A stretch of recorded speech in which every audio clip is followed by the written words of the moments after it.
Hello students, welcome all of you. आज बच्चों दीक्षालय institute में जो हम टॉपिक पढ़ेंगे बच्चों, वो हम पढ़ेंगे मैथमेटिकल रीजनिंग।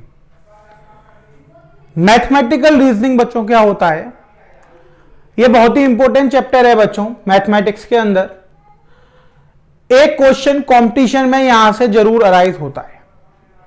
यानी अगर हम आईआईटी की बात करें तो जेईई मेन में अगर 25 क्वेश्चंस आते हैं तो 1 question is reserve for mathematical reasoning. अब आप इसकी इंपॉर्टेंस का अंदाजा लगा सकते हैं कि इतने सारे चैप्टर होने में एक क्वेश्चन अगर इससे कंफर्म आ रहा है तो ये कितना इंपॉर्टेंट चैप्टर है। बहुत ही आसान चैप्टर है बच्चों। क्वेश्चन जो होता है मार्क्स गेनिंग होता है, इसका आंसर आता ही आता है, यानी 100% कंफर्मेशन होती है कि आप इसको सही करेंगे।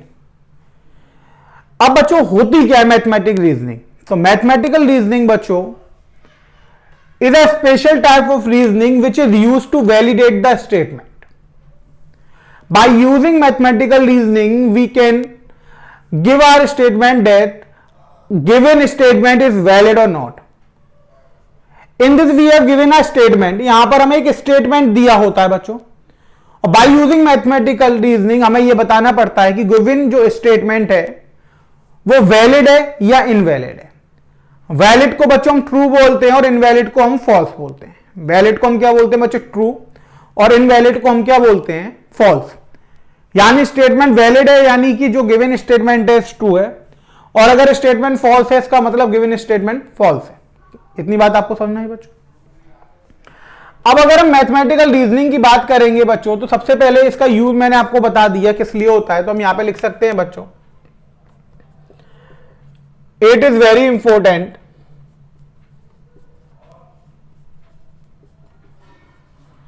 for finding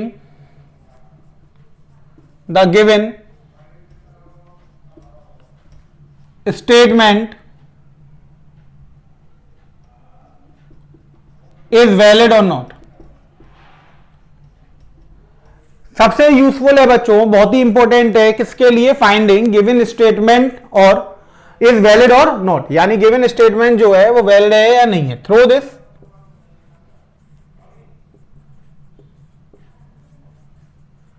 we can conclude that given statement is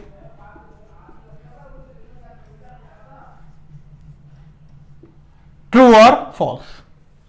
इतनी बात आपको समझ में आई बच्चों? यानी यहां पे वो हमसे ये कह रहा है कि बच्चों एक गिवन स्टेटमेंट वैलिड है या नहीं है, इसको हम मैथमेटिकल रीजनिंग से पढ़ते हैं बच्चों, पहली बात। दूसरी बात ये आती है कि यहां से हम ये निकालते हैं कि वैलिड है तो इसका मतलब स्टेटमेंट ट्रू है और इनवैलिड है तो स्टेटमेंट फॉल्स है। तो ये समझ में आ गया बच्चों। यहां पर हमें एक स्टेटमेंट गिवन होगी और मैथमेटिकल रीजनिंग का क्या काम है? ये बताना कि वो स्टेटमेंट वैलिड है और नॉट है। अब वैलिड है तो बच्चों ट्रू हो गई, इनवैलिड है तो फॉल्स हो गई। अब मैथमेटिकल रीजनिंग बच्चों जो होती है वो 2 टाइप्स की होती है। कितने टाइप्स की होती है? 2 टाइप्स की होती है मैथमेटिक्स के अंदर। तो बच्चों हम लिखेंगे in mathematics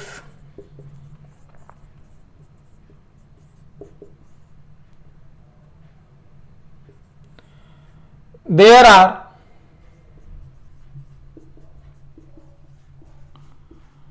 2 type of reasonings.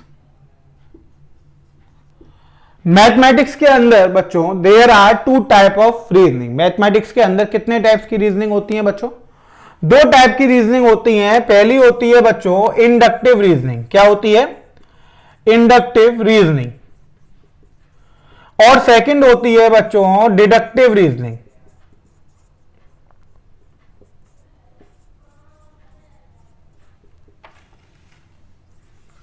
तो बच्चों जब आप मैथमेटिक्स की बात करेंगे तो यहां पर मैथमेटिक्स के अंदर 2 टाइप की रीजनिंग होती है। फर्स्ट इज इंडक्टिव रीजनिंग और सेकंड इज डिडक्टिव रीजनिंग। अब जो इंडक्टिव रीजनिंग है वो आपने बच्चों मैथमेटिकल इंडक्शन में पढ़ी है। कहां पर पढ़ी है? मैथमेटिकल इंडक्शन में। मैथमेटिकल इंडक्शन में भी तो बच्चों हम यही काम कर रहे थे कि हमें एक स्टेटमेंट दिया जा रहा था और वहां पर हम ये बता रहे थे कि ये स्टेटमेंट ट्रू है या फॉल्स है। यही तो कर रहे थे बच्चों। एक स्टेटमेंट हमें दे रहे थे जो कि एक्चुअल नंबर n पर डिफाइन था, तो वहां पर हम ये निकालकर बता रहे थे बच्चों कि जो गिवन स्टेटमेंट है वो ट्रू है या फॉल्स है। यही काम कर रहे थे बच्चों। तो मैथमेटिकल इंडक्शन में हम बच्चों जो कर रहे थे, यानी वो हम रीजनिंग ही कर रहे थे, हम यही तो बता रहे थे स्टेटमेंट वैलिड है या नहीं है। तो बच्चों वो जो चीज आती है वो आती है इंडक्टिव रीजनिंग के अंदर, और यहां पर मैथमेटिकल रीजनिंग के अंदर बच्चों अब जो हम पढ़ने जा रहे हैं वो हम पढ़ने जा रहे हैं डिडक्टिव रीजनिंग। Discuss now. इस चैप्टर के अंदर बच्चों हम क्या पढ़ेंगे? Deductive reasoning. क्लियर हुआ बच्चों? तो मैंने आपको दो चीजें बताई बच्चों मैथमेटिकल रीजनिंग को लेकर। पहला, अगर कोई आपसे पूछता है कि मैथमेटिकल रीजनिंग कहां पर यूज होती है, तो mathematical reasoning is use to validate our statement. जब भी हमें एक स्टेटमेंट दिया जाएगा तो उसको वैलिडेट करने के लिए हम किसका यूज करते हैं? हम मैथमेटिकल रीजनिंग का यूज करते हैं। अब बच्चों वैलिडेट होगा या इनवैलिड होगा, इसमें दो चीजें आती हैं, एक तो वैलिड और दूसरा इनवैलिड। वैलिड कब होता है? जब स्टेटमेंट ट्रू होता है, यानी वैलिड हो जाता है तो हम कह देते हैं बच्चों ट्रू हो गया स्टेटमेंट, और जब इनवैलिड हो जाता है तो बच्चों हम कह देते हैं कि फॉल्स हो गया। अब बच्चों मैथमेटिकल रीजनिंग दो टाइप की होती है, पहली होती है इंडक्टिव और दूसरी होती है डिडक्टिव। इंडक्टिव रीजनिंग बच्चों वो रीजनिंग होती है जो आपने मैथमेटिकल इंडक्शन में पढ़ी हुई है। तो मैथमेटिकल इंडक्शन में जो पार्ट होता है वो आपका इंडक्टिव रीजनिंग के अंदर आता है बच्चों। इस चैप्टर में हम जो डिस्कस करेंगे, इस चैप्टर में बच्चों हम डिस्कस करेंगे डिडक्टिव रीजनिंग, यानी अब हम इस चैप्टर के अंदर जो पढ़ने वाले हैं वो हम डिडक्टिव रीजनिंग पढ़ने वाले हैं। ठीक है बच्चों? तो अब इस चैप्टर पूरे में बच्चों हम जो भी रीजनिंग पढ़ेंगे वो आपको समझ में आ जानी चाहिए कि वो हम किसके अंदर पढ़ेंगे, हम वो डिडक्टिव रीजनिंग के अंदर बच्चों पढ़ेंगे। अब बच्चों रीजनिंग स्टार्ट करने से पहले सबसे पहली बात आती है कि मैंने आपको बताया कि यहां पर हम स्टेटमेंट को क्या करेंगे? वैलिड और इनवैलिड प्रूफ करेंगे। तो बच्चों सबसे पहली बात यहां पर आती है कि स्टेटमेंट क्या होता है, यानी वैलिड और इनवैलिड तो आप कभी कर पाएंगे ना जब आपको यह पता होगा कि स्टेटमेंट होता क्या है। तो स्टेटमेंट पहचानना आपको आना चाहिए कि स्टेटमेंट क्या होता है। तो बच्चों स्टेटमेंट पढ़ने से पहले सबसे पहले हमें एक चीज पढ़नी पड़ेगी, वो है सेंटेंस। क्या पढ़ना पड़ेगा? सेंटेंस। तो आप सबको पता है बच्चों सेंटेंस क्या होता है? Group of words called sentence. ये आपने देख रखा है कि जब भी हम सेंटेंस क्या होता है तो बच्चों हम क्या कर देते हैं? ग्रुप ऑफ वर्ड्स कर देते हैं। तो group of words is called sentence. यही होता है बच्चों, यानी जब हम ग्रुप ऑफ वर्ड्स करते हैं, कई सारे वर्ड्स को मिला देते हैं, तो उसको बच्चों हम क्या बोलते हैं? उसको हम बोलते हैं सेंटेंस। अब बात आती है कि बच्चों स्टेटमेंट क्या होता है। अब देखिए स्टेटमेंट कुछ होता तो सेंटेंस जैसा ही है, लेकिन उसमें कुछ कंडीशन लग जाती हैं बच्चों। क्या लग जाती हैं? कंडीशन लग जाती हैं। अब जैसे बच्चों होता क्या है कि आपने देखा होगा कि सेंटेंस जो होता है बच्चों, जैसे हमने बोल दिया कि mathematics is a tough subject. अब हमने बच्चों बोला mathematics is a tough subject, तो ये एक आपका सेंटेंस हो गया क्योंकि ग्रुप ऑफ वर्ड्स हो रहा है। अब बच्चों mathematics is a tough subject अगर हम बोलेंगे तो बच्चों कुछ बच्चों के लिए तो मैथमेटिक्स टफ है, वो तो ट्रू मान लेंगे, लेकिन कुछ बच्चों के लिए मैथमेटिक्स इजी होती है, वो इसको इजी मानेंगे, तो वो कहेंगे कि मैथमेटिक्स टफ है। ये गलत हो गया। यानी पर्सन टू पर्सन परसेप्शन अलग हो जाएगा। कुछ स्टूडेंट के लिए जिनको मैथमेटिक्स इजी लगती है उनके लिए स्टेटमेंट फॉल्स हो जाएगा, और कुछ स्टूडेंट जिनको मैथमेटिक्स टफ लगती है उनके लिए स्टेटमेंट ट्रू हो जाएगा। यानी पर्सन टू पर्सन इस स्टेटमेंट का परसेप्शन चेंज हो रहा है। इसका मतलब ये हो गया कि हम ये नहीं कह सकते कि ये जो स्टेटमेंट है वो यूनिवर्सल ट्रू है या फॉल्स है। यानी हम क्लियरली ये नहीं बोल सकते कि ट्रू है या फॉल्स है, यानी दोनों हो सकते हैं, वो डिपेंड करेगा पर्सन टू पर्सन। तो बच्चों ये होता है सेंटेंस, ये स्टेटमेंट नहीं होता है। स्टेटमेंट होता है बच्चों वो जिसमें हम क्लियर कट बोल सके कि ये ट्रू है या फॉल्स है, यानी a sentence in which we can validate it as a true और फॉल्स। हम क्लियर कट बोल सकें कि ये ट्रू है या फॉल्स है। जैसे बच्चों मैंने कहा आपसे कि 2 + 2 = 5। कितना बोला मैंने बोला 2 + 2 = 5। अब आप क्या कहेंगे? 2 और 2 को जोड़ने पर तो 4 बनता है, हम क्या बोल रहे हैं 5, यानी ये गलत है। अब आप इसे पर्सन टू पर्सन किसी पे भी ले जाइए तो वो हमेशा क्या कहेगा कि ये गलत है, यूनिवर्सल गलत है बच्चों। अगर यूनिवर्सल गलत है तो ये क्या बन गया? ये सेंटेंस एक स्टेटमेंट बन गया। डिफरेंस समझ में आया बच्चों? तो सेंटेंस होता है बच्चों हमारे पास ग्रुप ऑफ वर्ड्स। अब ग्रुप ऑफ वर्ड्स एक सेंटेंस बना रहा है, तो बच्चों सेंटेंस बहुत सारे टाइप के होते हैं। अब उसमें यह भी हो सकता है कि बच्चों कुछ सेंटेंस सही हो, कुछ गलत हो, और कुछ दोनों में से ना हो। जैसे बच्चों हमने कहा कि हाउ ओल्ड आर यू, अब ये डिपेंड करेगा सामने वाले पर कि वो क्या आंसर देता है। अब बच्चों हमने कहा कि give me a glass of water. अब ये भी सामने वाले पे डिपेंड करेगा कि वो देगा या नहीं देगा। ये तो भाई मैंने जैसे आपसे कहा कि आप मुझसे पढ़ रहे हो, मैंने कहा कि बेटा Vishal give me a glass of water. अब ये तो विशाल पे डिपेंड करेगा कि वो मुझे ग्लास ऑफ वाटर दे रहा है या नहीं दे रहा। दे देगा तो स्टेटमेंट ट्रू हो गया, नहीं देगा तो फॉल्स हो गया। यानी दोनों डिपेंडेंसी है। जब दोनों डिपेंडेंसी आ रही है बच्चों तो वो क्या कहलाएगा, वो सेंटेंस कहलाएगा, स्टेटमेंट नहीं कहलाएगा। तो स्टेटमेंट वही सेंटेंस होते हैं जो या तो सही हो या फिर गलत हो, दोनों के कोई भी कंडीशन ना आए। इतनी बात आपको समझ में आ गई, या तो सही हो या गलत। जैसे मैंने कहा बच्चों, हमने बोला कि Agra is capital of Uttar Pradesh, Agra is capital of Uttar Pradesh. अब ये सही है या गलत है बच्चों, गलत है क्योंकि लखनऊ है। अब आगरा तो है नहीं, यानी ये गलत हो गया बच्चों। गलत हो गया तो सिंपल सा है कि ये एक स्टेटमेंट हो गया। इतनी बात आपको समझ में आई बच्चों। हमने बोल दिया कि आर प्राइम मिनिस्टर या फिर prime minister of India is mister Narendra Modi. अब बच्चों ये ट्रू हो गया क्योंकि प्रेजेंट में प्राइम मिनिस्टर कौन है, मिस्टर नरेंद्र मोदी। अब कोई इसे गलत तो कह नहीं सकता, यानी ये यूनिवर्सल ट्रूथ है। यूनिवर्सल ट्रूथ है तो बच्चों सही हो गया। जब सही हो गया तो इसका मतलब क्या हुआ, इसका मतलब ये हुआ कि ये स्टेटमेंट बन गया। यानी ऐसे सेंटेंस जिनको पढ़ के हम ये बोल सके कि ये सही है या गलत है, दोनों ना आए, या तो ट्रू आए या फिर फॉल्स आए, एक ही आए, तो वो सेंटेंस क्या बन जाता है, वो सेंटेंस स्टेटमेंट बन जाता है। तो बच्चों डेफिनेशन क्या आएगी स्टेटमेंट की, ये आएगी बच्चों, a sentence is called a mathematically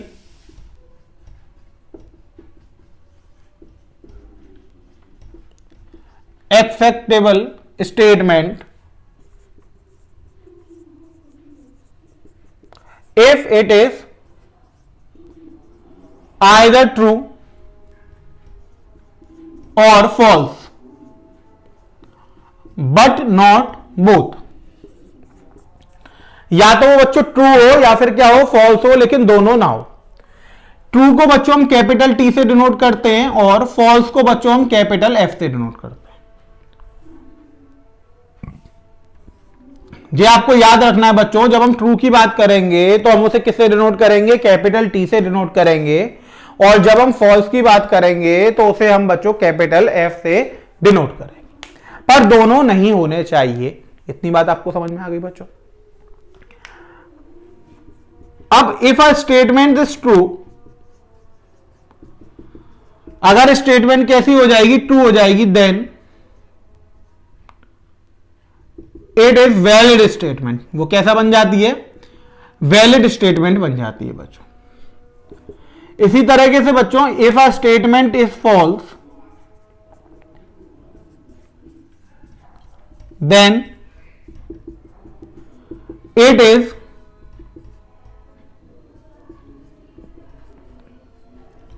invalid statement. इतनी बात आपको समझ में आई बच्चों। तो सेंटेंस क्या होता है समझ लीजिए, ग्रुप ऑफ वर्ड्स को बच्चों हम सेंटेंस बोलते हैं।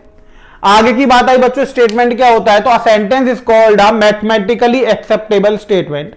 A sentence is called a mathematically acceptable statement if it is either true और फॉल्स बट नॉट बोथ। या तो वो ट्रू हो या फॉल्स हो, लेकिन दोनों ना हो। अब बच्चों अगर स्टेटमेंट हमारे पास ट्रू है तो हम उसे क्या बोल देंगे, उसे हम बोल देंगे बच्चों वैलिड स्टेटमेंट। और अगर स्टेटमेंट हमारे पास फॉल्स आ रही है बच्चों तो हम उसे बोल देंगे इनवैलिड स्टेटमेंट। एग्जांपल देखिए, जैसे मैंने आपको बताया बच्चों, और एग्जांपल ले लेते हैं बच्चों। जैसे हम एग्जांपल लेते हैं, हमने बच्चों यहां पर लिख दिया कि the sun is a star. क्या लिखा बच्चों हमने लिखा the sun is a star. अब वो कहेगा कि बच्चों ये स्टेटमेंट है या नहीं है, हमें ये बताना है कि स्टेटमेंट है या नहीं। The sun is a star, तो the sun is a star बच्चों स्टेटमेंट है। क्या है, स्टेटमेंट है। क्यों है बच्चों, क्योंकि ये एक ट्रू कंडीशन है कि सन एक स्टार होता है। ट्रू हो गई, इसका मतलब हो गया कि ये सेंटेंस क्या बन गया, स्टेटमेंट बन गया। एक और एग्जांपल लिया बच्चों, हमने लिखा कि हाउ ब्यूटीफुल। अब बच्चों हाउ ब्यूटीफुल और हमने एक्सक्लेमेटरी मार्क लगा दिया। अब एक्सक्लेमेटरी मार्क लगा दिया हाउ ब्यूटीफुल में। अब ये तो बच्चों पर्सन टू पर्सन वेरी करेगा। हो सकता है कि कोई चीज मुझे अच्छी लग रही हो तो आपको नहीं लग रही हो। मैं जैसे किसी चीज को कह रहा हूं कि ये कितनी सुंदर है, आपको वो नहीं लग रही हो, तो परसेप्शन पे चेंज हो जाएगा। तो बच्चों इसको हम ट्रू या फॉल्स नहीं कह सकते। तो ये क्या बन जाएगा, ये सेंटेंस बन जाएगा, स्टेटमेंट नहीं होगा। एक और एग्जांपल बच्चों लेते हैं हम, how are you. How are you बच्चों हमने एग्जांपल लिया, तो ये बच्चों एक्सक्लेमेटरी ना होकर क्वेश्चन में आ गया बच्चों।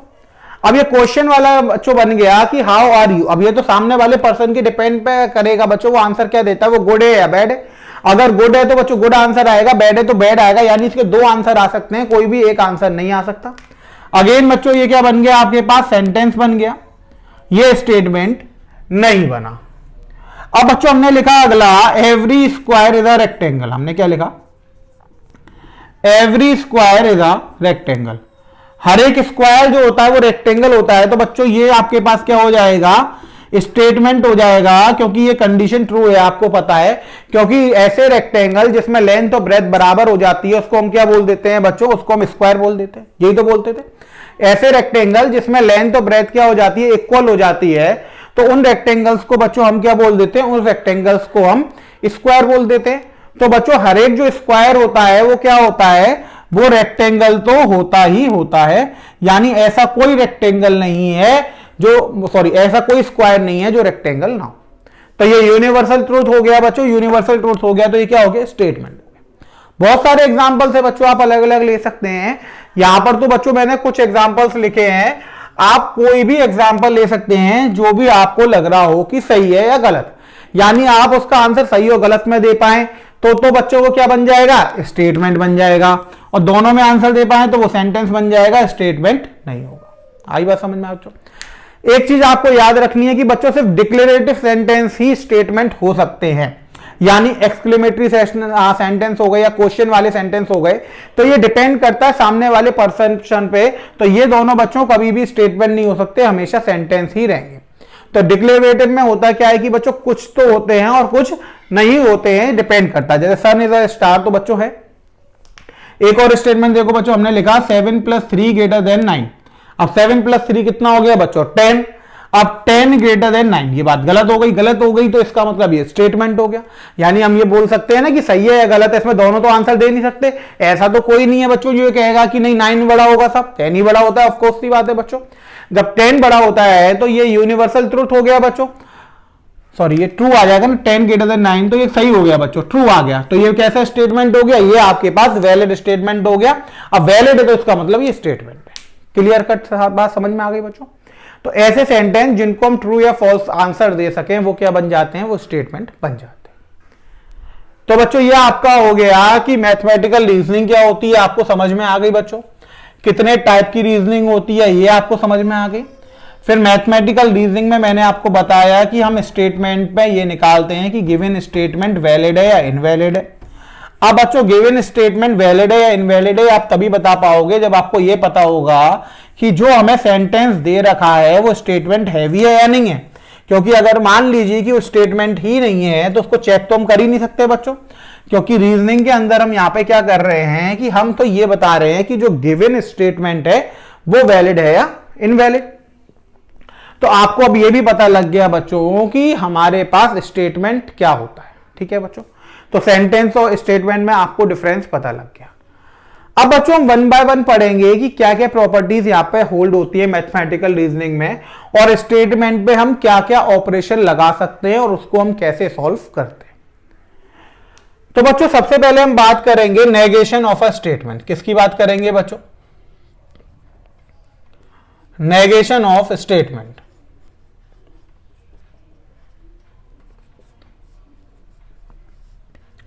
अब बच्चों नेगेशन ऑफ स्टेटमेंट क्या होता है, जैसा कि नेम इंडिकेट कर रहा है नेगेशन। नेगेशन का मतलब होता है बच्चों उल्टा बोलना, यानी उसको नेगेट कर देना, उसको गलत कर देना। जैसे मैंने कहा कि A is greater than B, तो नेगेशन क्या बोलेगा, नेगेशन ये बोलेगा कि या तो बोल देगा B is greater than A, या फिर ये बोलेगा कि it is false that A is greater than B, it is not the case that A is greater than B। यानी जो हम स्टेटमेंट दे रहे हैं उसको वो क्या करेगा बच्चों, नेगेशन उसका रिवर्स बोलेगा, बिल्कुल उल्टा बोलेगा, उसको गलत प्रूफ करेगा। तो उसको हम बोलते हैं बच्चों negation of statement.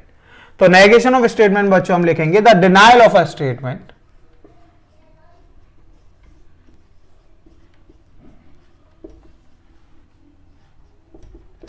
The denial of a statement. बच्चों स्टेटमेंट को जनरली हम P से डिनोट करते हैं, PQRS। The denial of a statement P is called the negation of the statement.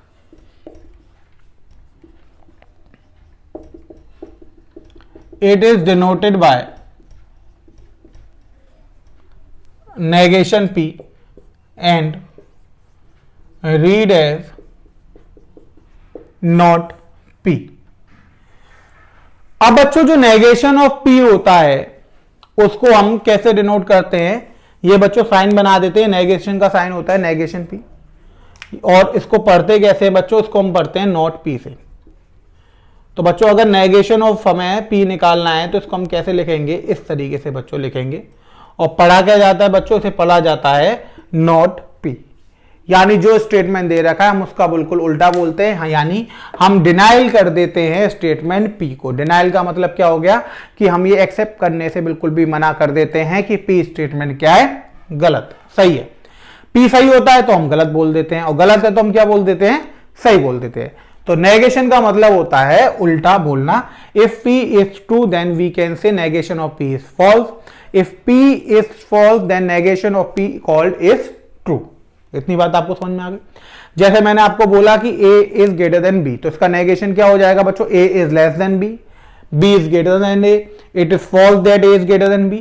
तो बहुत सारे एग्जाम्पल है जिससे आप इन्हें बता सकते हैं कि जो नेगेशन हम निकाल रहे हैं वो बच्चों कैसा हो गया, गलत हो गया। अब बच्चों नेगेशन ऑफ P को हम कैसे बताते हैं, स्टेटमेंट हम कैसे निकाल के दिखाते हैं वो देखिए। तो बच्चों यहां पर हमने क्या करा, एक स्टेटमेंट कंसिडर कर लिया बच्चों। हमने यहां पे लिखा कंसिडर अ स्टेटमेंट। अब बच्चों हमने एक स्टेटमेंट कंसिडर कर लिया कि हमने मान लिया कि हमें एक P स्टेटमेंट दे रखा है। P स्टेटमेंट दे रखा है बच्चों, New Delhi is a city. क्या दे रखा है, new Delhi is a city. अब बच्चों हमने एक स्टेटमेंट कंसिडर कर लिया कि new Delhi is a city. अब बच्चों हम यहां पे लिखेंगे नेगेशन ऑफ P। क्या लिखेंगे, नेगेशन ऑफ P, यानी नेगेशन P। तो क्या आएगा बच्चों, देखो तो नेगेशन P हो जाएगा बच्चों, it is false that New Delhi is a city.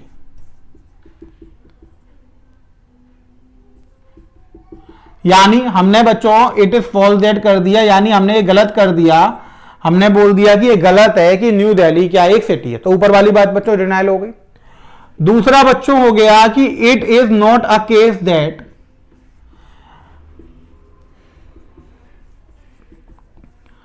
New Delhi is a city. It is not a case that New Delhi is a city. Third way हो गया बच्चों, New Delhi is not a city. अब बच्चों ये तीन वे हो गए किसी भी स्टेटमेंट का डिनाइल स्टेटमेंट लिखने के लिए। यानी जब भी आपको कोई स्टेटमेंट दिया जाएगा, जैसे यहां पर बच्चों हमने एक स्टेटमेंट कंसिडर करा, यहां पर हमने स्टेटमेंट कंसिडर करा new Delhi is a city. अब बच्चों हमें इसका नेगेशन लिखना था, तो नेगेशन लिखना था यानी हमें डिनाई करना था, हमें यह डिनाई करना था कि न्यू दिल्ली कोई सिटी होगी। तो इसको डिनाई कैसे करेंगे बच्चों, तो देखिए नेगेशन ऑफ P में हमने लिखा बच्चों, it is false that New Delhi is a city. पहला स्टेटमेंट ये आ गया कि it is false that New Delhi is a city. दूसरा स्टेटमेंट आया बच्चों, it is not a case that New Delhi is a city. तीसरा स्टेटमेंट आया बच्चों, New Delhi is not a city. अब ये तीनों स्टेटमेंट एक ही बात को डिनाई कर रहे हैं कि न्यू दिल्ली सिटी है। कैसे बच्चों, देखिए इट इज फॉल्स, यानी जो दिया गया है इसके आगे वो गलत है। दिया क्या गया है, न्यू दिल्ली द सिटी। तो ये कह रहा है कि बात गलत है कि न्यू दिल्ली सिटी है। अब सिटी नहीं है तो बच्चों ऑब्वियस सी बात है कि डिनाई हो गया ये। अब वो कह रहा है कि it is not a case that, यानी New Delhi is a city, ये केस नहीं है, ये गलत है बात। अब थर्ड बच्चों डिनाइल करने का डायरेक्ट मेथड हो गया कि new Delhi is not a city. बात समझ में आ गई बच्चों। नेगेशन को हम तीन तरीके से लिख सकते हैं बच्चों। पहला तरीका कि हम स्टेटमेंट के आगे लगा दें इट इज फॉल्स दैट। दूसरा बच्चों हम इस स्टेटमेंट के आगे लगा दें it is not the case that, और स्टेटमेंट लिख दें। दो तो बच्चों ये यूनिवर्सल तरीके हो गए, इसमें आपको कुछ भी दिमाग नहीं लगाना, जो भी स्टेटमेंट दी गई होगी उसके आगे आप लिख दीजिए इट इज फॉल्स दैट। अब ये आपको बच्चों जब नेगेशन लिखने के लिए आएगा तो आपको तीनों नहीं लिखने हैं, ये ऑल्टरनेट है। यानी ये पहला तरीका हो गया बच्चों, ये दूसरा तरीका हो गया, तीसरा तरीका होगा। यानी इन तीनों में से आपको कोई भी एक तरीके से लिखकर आना है। अगर वो वहां पे पूछता है बच्चों आपको नेगेशन ऑफ पी लिखना है, तो आपको तीनों मेथड नहीं लिख कर आने, आपको तो नेगेशन ऑफ पी लिखना है। इसका मतलब आपको एक ही तरीके से लिखना है, आपको इसमें से जो बेस्ट लगे आप उसको सेलेक्ट कर सकते हैं। अगर आपको ऐसा अच्छा लग रहा है कि इट इज फॉल्स दैट वाला, तो आप इसे सेलेक्ट कर लीजिए बच्चों। आपको ये ऐसा लग रहा है it is not a case that, तो आप इसे सेलेक्ट कर लीजिए। और आपको ये इजी लग रहा है कि new Delhi is not a city, तो ये भी वैलिड है। क्लियर हुई बात बच्चों? नेगेशन निकालना आपको आ गया। तो नेगेशन हम किसे बोलते हैं ये आपको समझ में आ गया बच्चों। अब बात आती है कि बच्चों ये नेगेशन ऑफ पी हो गया। अब इसमें हम क्या करते हैं कि हमें पता है कि अगर स्टेटमेंट पी जो है वो ट्रू है, तो नेगेशन पी कैसा होगा बच्चों? फॉल्स होगा, क्योंकि हम उसे डिनाई तो कर रहे हैं बच्चों। और अगर स्टेटमेंट पी ट्रू है तो नेगेशन ऑफ पी क्या हो जाएगा? फॉल्स। उल्टा हो जाता है बच्चों। तो अब इसे लिखते कैसे हैं वो देखिए कि हम इसको बच्चों ट्रुथ टेबल के थ्रू लिखते हैं। किसकी टेबल के थ्रू लिखते हैं? एक ट्रुथ टेबल बनाते हैं बच्चों। इसमें हमने यहां पर एक पी ले लिया और एक नेगेशन पी, यानी जो इनपुट हो गया वो पी हो गया बच्चों, जो आउटपुट हो गया वो क्या हो गया? Negation of P. तो ट्रुथ टेबल बच्चों में ये बताती है कि जैसे अगर पी ट्रू है तो नेगेशन ऑफ पी क्या हो जाएगा? फॉल्स हो जाएगा। और बच्चों अगर पी फॉल्स है तो नेगेशन ऑफ पी कैसा हो जाएगा? ट्रू हो जाएगा। इतनी बात आपको समझ में आ गई बच्चों? तो हम जब भी बच्चों कोई ऑपरेशन पढ़ते हैं मैथमेटिकल रीजनिंग में, तो बच्चों वो हमें ये करके देता है, एक वैलिडेशन देता है कि जो गिवन स्टेटमेंट है वो ट्रू है या फॉल्स है। हम यही तो निकाल रहे हैं बच्चों। तो ट्रू और फॉल्स निकालने के लिए एक तरीका तो ये हो गया कि स्टेटमेंट पढ़ के बच्चों जैसा हमने पढ़ा है उसके अकॉर्डिंग हम बना लें। दूसरा बच्चों क्या होता है कि हम ट्रुथ टेबल याद कर लेते हैं। यानी ट्रुथ टेबल एक वो आसान तरीका है जिससे आप तुरंत बता सकते हैं कि नेगेशन पी क्या होगा। तो उसके लिए बच्चों आपको नेगेशन पी निकालने की भी जरूरत नहीं है। आप पी को देखिए, अगर पी ट्रू आ रहा है तो इसका मतलब नेगेशन ऑफ पी कैसा होगा? फॉल्स होगा। आप डायरेक्ट लिख देंगे। तो जो पी स्टेटमेंट दिया होगा आप सिर्फ उसको चेक करेंगे। आपको नेगेशन ऑफ पी निकालने की जरूरत नहीं है। यदि आपको सिर्फ इतना बताना है कि नेगेशन ऑफ पी ट्रू होगा या फॉल्स होगा। If P is true, then negation of P is false. If P is false, then negation of P is true. इतनी बात आपको समझ में आ गई बच्चों? इसमें किसी को कोई दिक्कत तो नहीं है। तो यहां से आप ये निकाल सकते हैं बच्चों ट्रुथ टेबल का यूज कर कि नेगेशन ऑफ P ट्रू होगा या फॉल्स होगा। तो बच्चों आपको यहां पे सिर्फ P का देखना है। अगर P ट्रू है यानी वैलिड स्टेटमेंट है तो negation of P invalid statement हो जाएगा, false. If P is false यानी इनवैलिड स्टेटमेंट है तो नेगेशन ऑफ P क्या हो जाएगा? ट्रू हो जाएगा। इसको बच्चों ऐसे लिखने को, यानी हम ट्रू और फॉल्स में लिख रहे हैं यहां पर पी को, तो बच्चों इसको हम बोलते हैं ट्रुथ टेबल। क्या बोलते हैं? Truth table. इससे हमें डायरेक्ट आंसर पता लग जाता है। ठीक है बच्चों, इतनी बात आपको समझ में आ गई। ये हो गया बच्चों आपका नेगेशन ऑफ स्टेटमेंट। अब देखिए कि बच्चों अगर हम एक एग्जांपल और लें कि हमें एक स्टेटमेंट दिया जाए और हमें उसका नेगेशन निकालना हो तो हम कैसे निकालेंगे? देखिए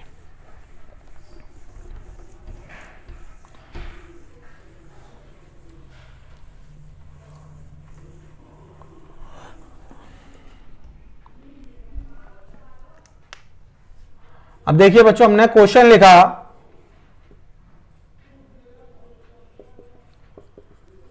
right the negation of the statement. अब बच्चों हमें एक स्टेटमेंट दे रखा है और हमें उसका क्या लिखना है? नेगेशन लिखना है। ठीक है बच्चों। अब यहां पर हमने बच्चों स्टेटमेंट दे रखा है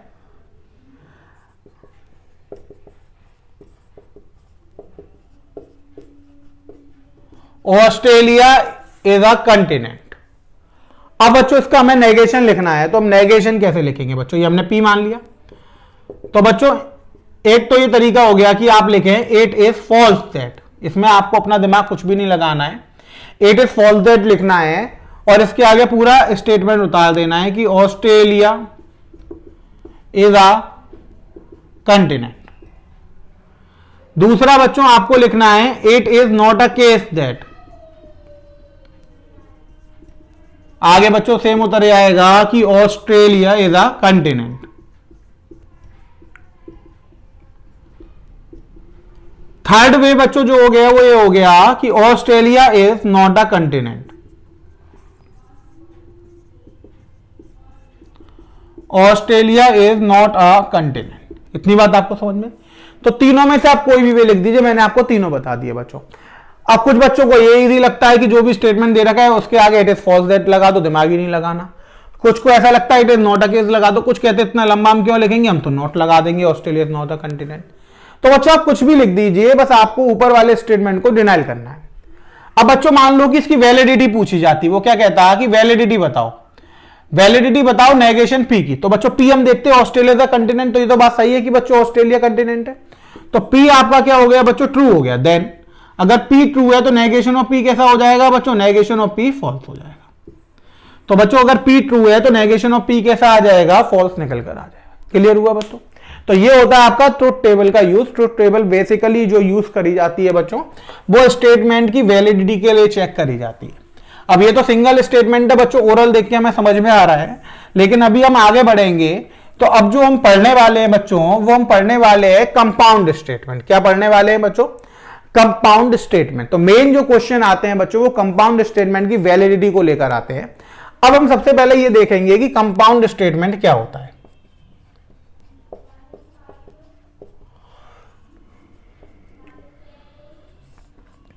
अब बच्चों जो कंपाउंड स्टेटमेंट हो गया कि जैसा कि नेम इंडिकेट कर रहा है कंपाउंड, कंपाउंड का मतलब हो गया चीजों को मिलना। तो बच्चों जब हम दो या उससे ज्यादा सिंपल स्टेटमेंट्स को मिला देते हैं तो उसको हम बोलते हैं बच्चों कंपाउंड स्टेटमेंट। जैसे अभी हमने एक स्टेटमेंट देखा था ऑस्ट्रेलिया द कंटिनेंट, ये एक सिंपल स्टेटमेंट था बच्चों। अब ये एक सिंपल स्टेटमेंट था, यानी कि अगर स्टेटमेंट है तो हम बच्चों उसको क्या बोल सकते हैं, सिंपल स्टेटमेंट। अब सिंपल इसलिए बच्चों की अकेला है। अब हमने क्या करा, दो सिंपल स्टेटमेंट लिए और उनको मिला दिया। अब उनको मिला दिया तो बच्चों वो क्या बन जाता है, वो कंपाउंड स्टेटमेंट बन जाता है। और बच्चों जिस वर्ड से हम उन दोनों स्टेटमेंट को अटैच करते हैं या मिलाते हैं तो उसको हम बोलते हैं बच्चों कनेक्टिव। क्या बोलते हैं, कनेक्टिव। यानी when we relate to sentence then it is relate by word connective. अब कनेक्टिव क्या होता है बच्चों, वो भी हम देखेंगे।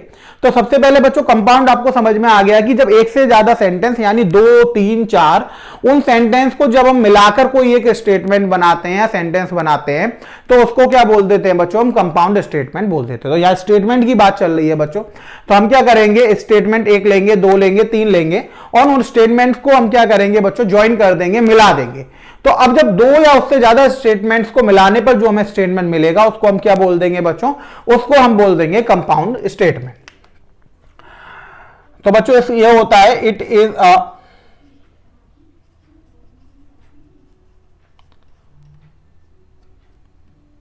Statement in combination of two or more simple statement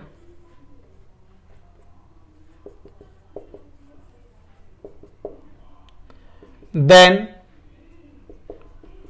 it is called a compound statement। इतनी बात आपको समझ नहीं बच्चों?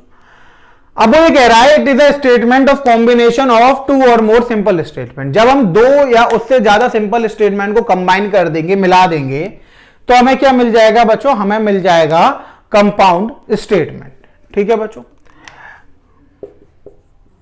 अब बच्चों जो सिंपल स्टेटमेंट है, the simple statement which forms a compound statement is called its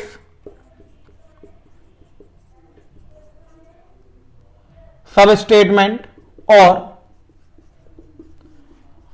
component statements। अब बच्चों दो सिंपल स्टेटमेंट को मिलाकर हमने क्या बना दिया, एक कंपाउंड स्टेटमेंट बना दिया। अब बच्चों ये कंपाउंड स्टेटमेंट जो है दो सिंपल स्टेटमेंट से मिलकर बना है, तो उन दोनों सिंपल स्टेटमेंट्स को हम क्या बोल देते हैं बच्चों, उन्हें हम सब स्टेटमेंट्स बोल देते हैं या फिर हम उन्हें बच्चों कंपोनेंट स्टेटमेंट्स बोल देते हैं। तो क्या बोलते हैं उन्हें, या तो सब स्टेटमेंट्स बोलते हैं या फिर हम कंपोनेंट स्टेटमेंट्स बोलते हैं। यानी हमें एक कंबाइंड बच्चों वो हमें दिया होगा, ये कंपाउंड स्टेटमेंट हमें दिया होगा। अब वो कहेगा कि इसके कंपोनेंट स्टेटमेंट बताइए, तो आपको क्या करना पड़ेगा, उन दोनों स्टेटमेंट को अलग अलग करना पड़ेगा जिनसे वो मिलकर बना। तो एक एग्जांपल देखते हैं बच्चों, से आपको क्लियर होगा ये।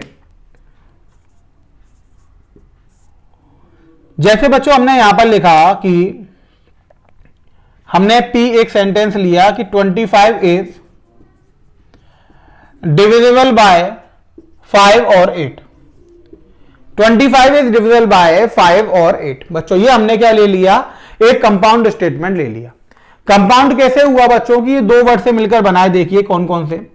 एक तो बच्चों क्यू स्टेटमेंट लिया, दूसरा मैंने आर लिया। तो क्यू हो गया बच्चों 25 इज डिविजिबल बाय 5, और दूसरा हो गया बच्चों 25 इज डिविजिबल बाय 8। तो बच्चों ये क्या हो गए, 25 इज डिविजिबल बाय 5 एक अलग स्टेटमेंट हो गया बच्चों, 25 इज डिविजिबल बाय 8 ये एक अलग स्टेटमेंट हो गया। तो इन दोनों स्टेटमेंट से मिलकर ये बनाए बच्चों, तो ये हमारे पास क्या हो गया, पी कंपाउंड स्टेटमेंट हो गया। तो पी तो बच्चों आपके पास आ गया कंपाउंड स्टेटमेंट, और बच्चों ये क्यू और आर ये दोनों थे, ये आपके पास हो गए कंपोनेंट स्टेटमेंट। अब बच्चों आप देख रहे हो कि यहां पर इन दोनों सेंटेंस को जोड़ने के लिए हमने किस वर्ड का यूज करा, और का। तो और बच्चों जो यहां पे काम कर रहा है वो कनेक्टिव का काम कर रहा है। किसका काम कर रहा है, कनेक्टिव का। इतनी बात आपको समझ में आई बच्चों। तो जब भी हम दो सेंटेंस को कंबाइन करते हैं बच्चों, तो उनको कंबाइन करने के लिए हमें एक कनेक्टिव की जरूरत पड़ती है।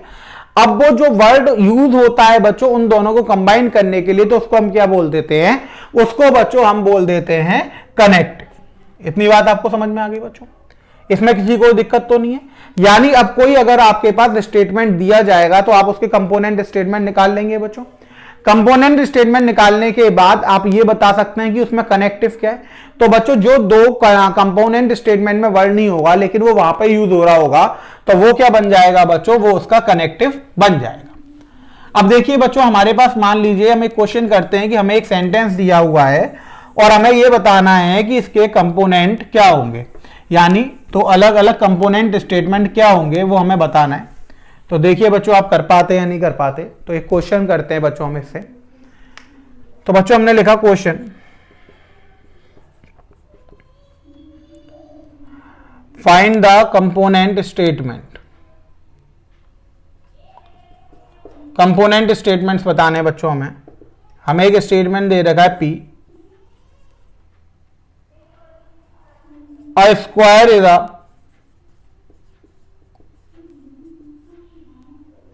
quadrilateral and its four sides are equal। अब बच्चों हमें यहां पर एक स्टेटमेंट हमने मान लिया, हमें क्या दे रखा है, a square is a quadrilateral and its four sides are equal। अब बच्चों हमें इसका कंपोनेंट स्टेटमेंट निकालने, क्या निकालने, कंपोनेंट स्टेटमेंट। अब कंपोनेंट स्टेटमेंट कैसे निकालेंगे वो देखिए बच्चों।